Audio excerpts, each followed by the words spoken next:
హైదరాబాద్ కు కూతవేటు దూరంలో ఉంది ఆ గ్రామం. కానీ రోడ్లు మాత్రం అధ్వాన్నం. ఇబ్రహీంపట్నం నియోజకవర్గంలోని ధర్మన్నగూడెంలో రోడ్లను చూస్తే భయపడాల్సిందే.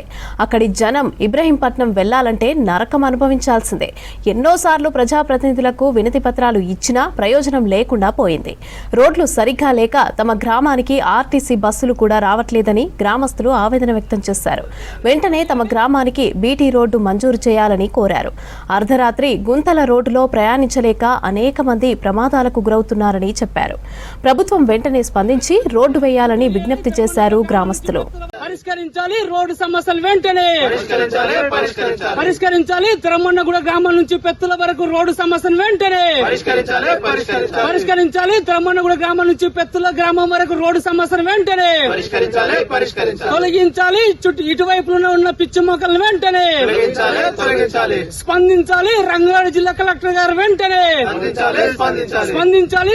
మాకు ధర్మన్నగూడ నుంచి ఇబ్రహీంపట్నం వెళ్ళడానికి ప్రధానమైనటువంటి రోడ్డు పూర్తిగా కొలాప్స్ కావడం జరిగింది. దాదాపు 40-50 సంవత్సరాల నుంచి కూడా మాకు ఈ రోడ్డు ఎంతో ఉపయోగకరంగా ఉంది. కానీ ఈ రోజు నిన్న మొన్న కురిసిన వర్షాలకు ఈ రోడ్డు మొత్తం కూడా పూర్తిగా గుంతలమయం అయిపోయింది. కనీసం బండ్లు కూడా వెళ్లలేనటువంటి పరిస్థితి అయింది. కాబట్టి ఈ రోడ్డు సమస్యను వెంటనే కలెక్టర్ గారు గాని, అదేవిధంగా ఎమ్మెల్యే గారు గాని దీన్ని పరిష్కరించాలని చెప్పేసి కోరుతా ఉన్నాం.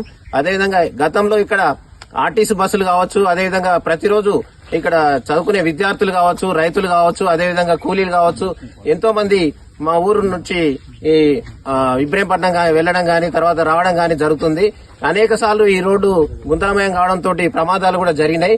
కాబట్టి వెమ్మటే ప్రజాప్రతినిధులు గాని, అదేవిధంగా పాలకులు గాని, ఇక్కడ ఉన్నటువంటి ఎమ్మెల్యే గారు గాని తొందరగా ఈ రోడ్డును బీటీ రోడ్డు మంజూరు చేయాలని చెప్పేసి కోరుతా ఉన్నాం.